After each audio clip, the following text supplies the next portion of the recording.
कैसे हैं आप सब? नींद तो नहीं आ रही? पक्का? बहुत बहुत खुशी हो रही है जयपुर आते हुए। आई एम हाफ राजस्थानी, मेरे पापा जयपुर को बिलोंग करते हैं और अब कार्टर एलोकेशन भी राजस्थान हुआ है, तो अब बस यहीं पे रहना है, यहीं पे काम करना है आप सबके लिए। तो आई थिंक अथर सर ने बहुत मोटिवेट किया, उसके पहले Chandramohan sir, Vipin sir and Sarneet ma'am. Civil services हम जब भी सोचते हैं तो बहुत सारी चीज़ें, अच्छा लाल बत्ती, अच्छा रुतबा है, अरे वाह, इतनी रिस्पेक्ट मिलेगी, एक ग्लैमर भी है, और हम इन सब चीज़ों से अट्रैक्ट हो जाते हैं कि यूपीएससी की तैयारी करेंगे, सिविल सर्विसेज देंगे। पर ये जो पूरी जर्नी होती है ना प्रिपरेशन की, ये सबको पता ही है काफ़ी मुश्किल होती है। और फिर अगर इन्हीं चीज़ों से मन भरता है तो 5-10 दिन बाद ये सब चीज़ें आपको मोटिवेट ही नहीं करेंगी, और फिर आप क्या सोचेंगे, जब रोज पढ़ना पड़ेगा 10-10 घंटे, हमसे नहीं हो पाएगा। ऐसे वैसे काफ़ी सारे लोग प्रिपरेशन कर रहे होंगे already. How many of you feel हमसे नहीं हो पाएगा? ये फीलिंग आती किस किस को है? अरे सच बताओ, किस किस को लगता है कि हर दूसरे तीसरे दिन ऐसे ख्याल आता है, नहीं हो पाएगा, बहुत मुश्किल है, हमसे नहीं हो पाएगा? नहीं, ये सच बता रही हूँ, ये सबको लगता है, ये मुझे हर दूसरे तीसरे दिन लगता था। Everybody feels this way.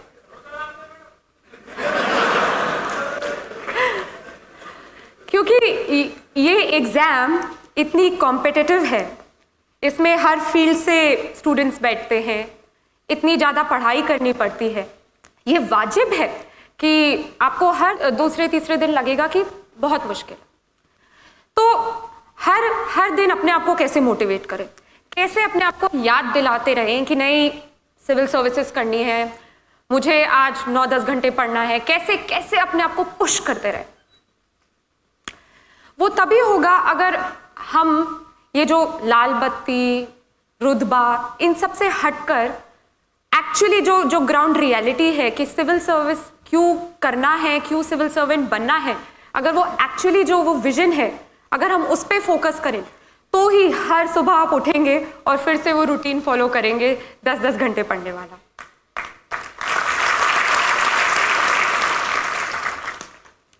हम रोज अखबार पढ़ते हैं, सिविल सर्विस एस्पिरेंट्स तो पढ़ते हैं अखबार। कितने लोग अखबार पढ़ते हैं? अच्छे से एज इन 2 घंटे लगा के अंडरलाइन करके? नहीं, और हाथ दिखाओ, ऐसे मत करो। तो हम पढ़ते हैं और चीज़ों के बारे में जानते हैं। अच्छा, यहाँ पे रोड ठीक नहीं है, यहाँ का पानी गंदा है, हवा जहरीली है, इंफ्रास्ट्रक्चर बेकार है, उतनी जॉब्स है नहीं जितनी चाहिए। हम बहुत क्रिटिसाइज करते हैं, सरकार ये नहीं कर रही, वो नहीं कर रही। पर कितने लोग हम एक्चुअली सोचते हैं कि अच्छा, हम पढ़ ले ये, हम फिर ये प्रोफेशन ज्वाइन कर ले और फिर हम कुछ चेंज लाए? कितने लोग सोचते हैं? अरे वाह, जयपुर तो भाई कमाल है। यहाँ पे पहले से मेरे बोलने की जरूरत ही नहीं है, पहले ही विजन बने हुए। जी, सो अगर आप हर दिन जब अखबार पढ़ते हैं और इन सब मुद्दों पर सोच विचार करते हैं, तो फिर हर दिन आप मोटिवेटेड रहेंगे। अगर आप में वो चाहत है कि जब मैं सिलेक्ट होकर सिविल सर्वेंट बनूं, मैं कुछ बदलाव लाऊं अपने एंड पे, जो मैं क्रिटिसाइज करता रहता हूं, कंप्लेन करता रहता हूं, करती रहती हूं, अगर मैं सिलेक्ट होकर मैं कुछ चेंज ला सकूं, तो आप बिल्कुल सही रास्ते पे चल रहे हैं।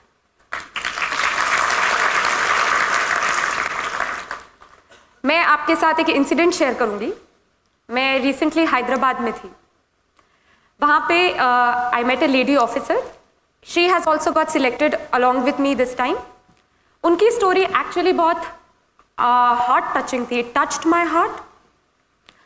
तो इनकी शादी बहुत जल्दी कर दी गई, और इवन शादी के पहले जब ये अपने पेरेंट्स के साथ रहती थी, तो इनके साथ बहुत डिस्क्रिमिनेशन हुआ, इनके भाइयों को ज़्यादा एजुकेशनल अपॉर्चुनिटीज़ मिली और इनको एकदम, जैसे वो मुझे बता रही थी कि इनको कुछ नहीं समझा। फिर इनकी शादी करा दी गई। शादी करा दी गई तो हस्बैंड ने कुछ नहीं समझा, इन लॉज ने कुछ नहीं समझा। उनका बहुत मन था कि वो सिविल सर्विसेज एग्जाम दें, पर कोई सपोर्ट ही नहीं था।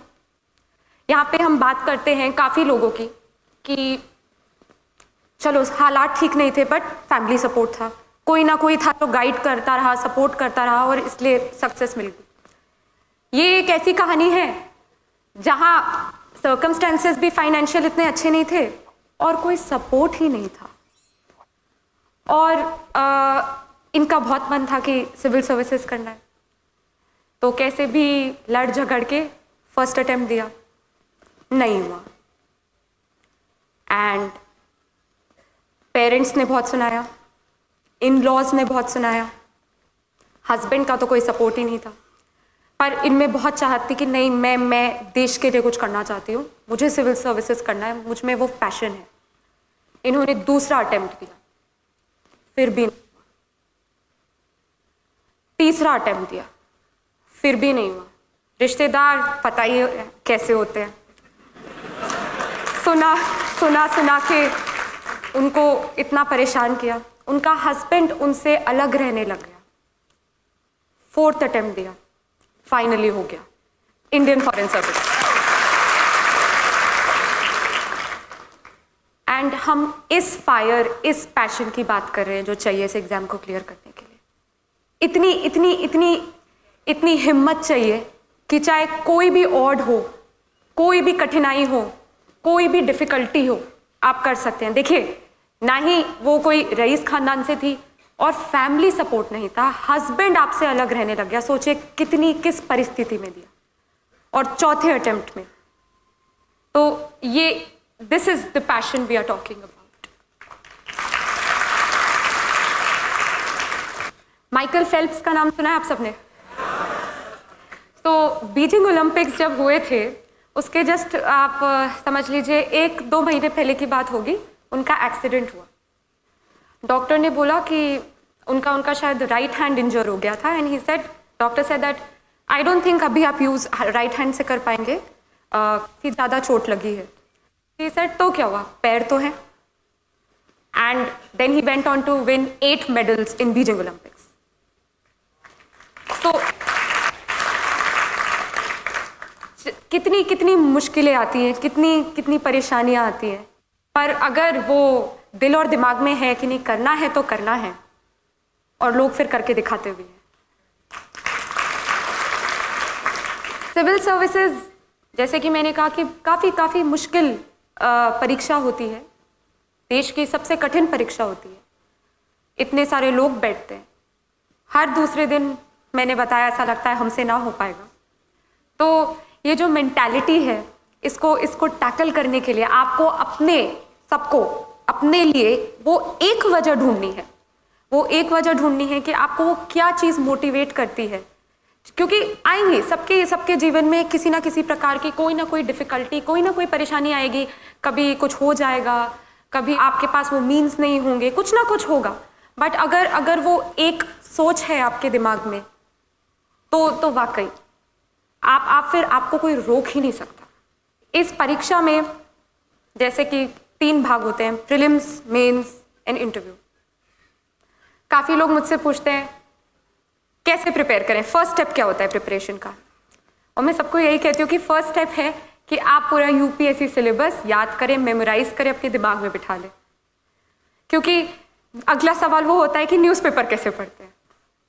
न्यूज़पेपर ऐसे पढ़ते हैं कि जब आपके दिमाग में वो पूरा सिलेबस बिल्कुल छपा हो, तो जब आप अगले दिन अखबार पढ़ेंगे तो ऑटोमेटिकली आपका खुद दिमाग बोलेगा, अच्छा ये मेरे एग्जाम से रिलेटेड है क्योंकि ये सिलेबस टॉपिक में था, अच्छा ये नहीं है क्योंकि ये सिलेबस टॉपिक में नहीं था।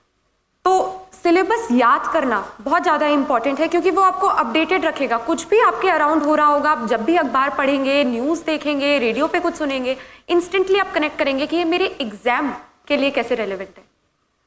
ये जो प्रीलिम्स है, मेंस है, इंटरव्यू है, ये तीनों इंटरलिंक्ड हैं, ये अलग नहीं है। प्रीलिम्स आपका बेस बनाएगा, मेंस में आपको अपने बारे में बताना है, इन द सेंस कि आपके क्या ओपिनियंस हैं, आपके क्या सोच विचार हैं मुद्दों पर। वो आपसे आपका ओपिनियन कमेंट पूछेंगे कि आप बताइए आप क्या सोचते हैं इस इशू पे।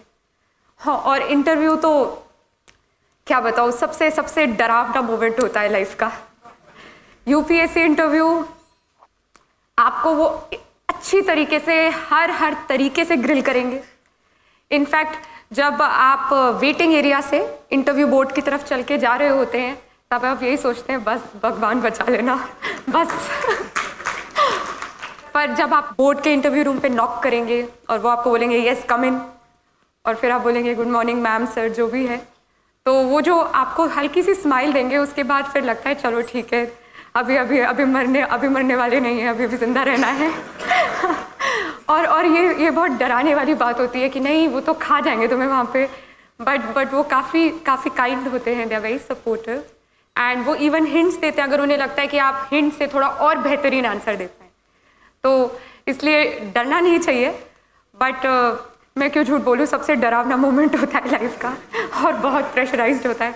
बहुत तरह तरह के लोग भी देखने को मिलते हैं। अथर सर ही मुझे बता रहे थे कि जब वो लोग वेटिंग एरिया में बैठे थे तो एक महाशय खड़े हुए, उनका नाम कॉल आउट हो, उनकी चांस आई, तो खड़े हुए और डिओड्रेंट निकाला और यूँ पूरा तो बहुत देखने को भी मिलता है।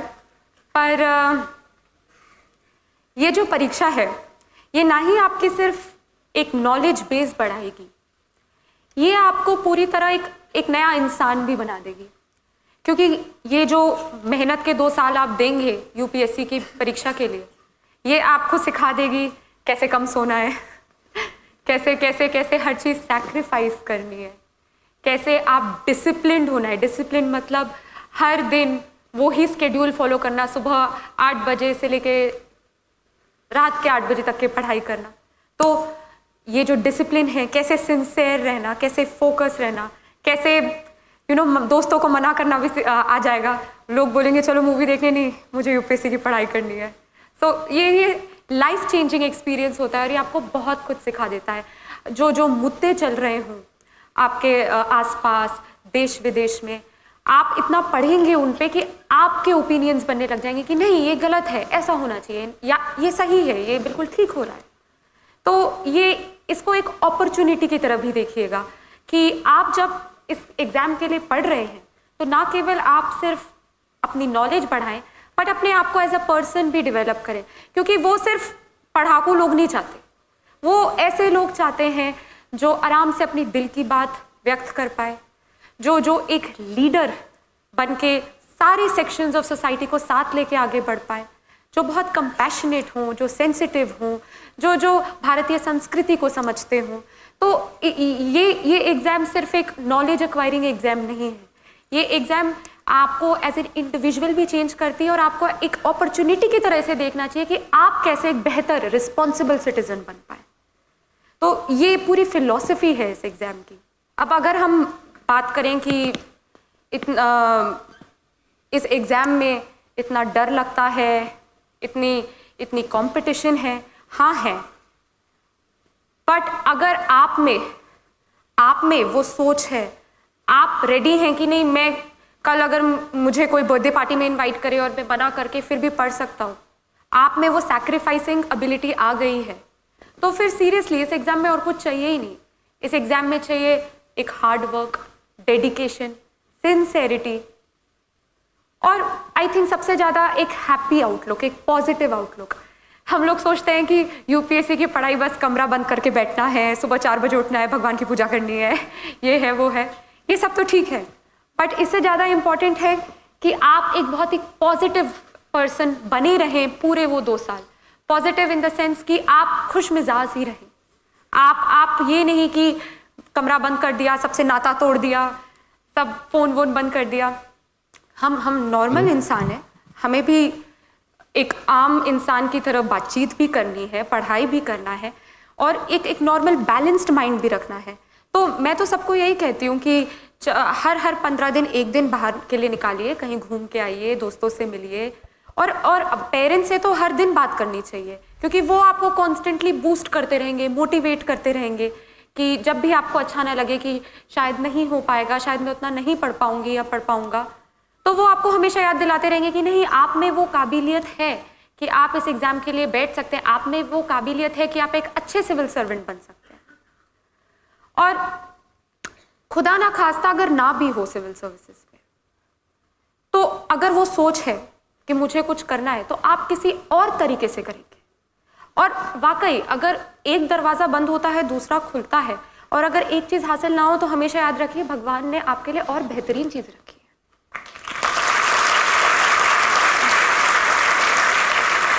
तो यूपीएससी की पढ़ाई ऐसे करें कि जब आपका अगले साल सिलेक्शन हो तो आप बोले, इतनी शिद्दत से तुम्हें पाने की कोशिश की, इतनी शिद्दत से तुम्हें पाने की कोशिश की कि हर जर्रे ने तुमसे मिलाने की साजिश की।